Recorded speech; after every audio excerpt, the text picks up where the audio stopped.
إحنا عايشين في وقت كل حاجة حوالينا بقت سريعة، بنحاول نكسب بأي شكل وناسين إن المكسب الحقيقي عمره ما كان في الأخذ بس، لكن في العطاء.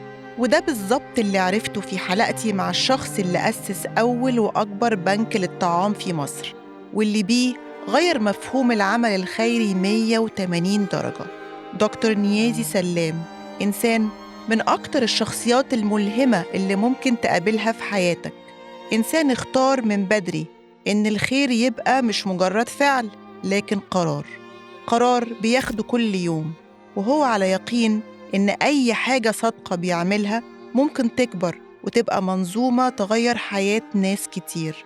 قضى عمره كله في مساعدة الناس.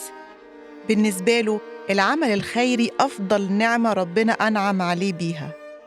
كان من أوائل الناس اللي دعموا فكرة البنوك الخيرية، وقرر ينشرها على نطاق أوسع.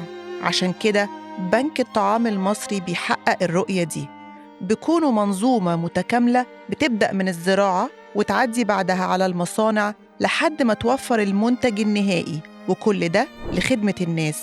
تجربة فتحت أبواب جديدة للخير.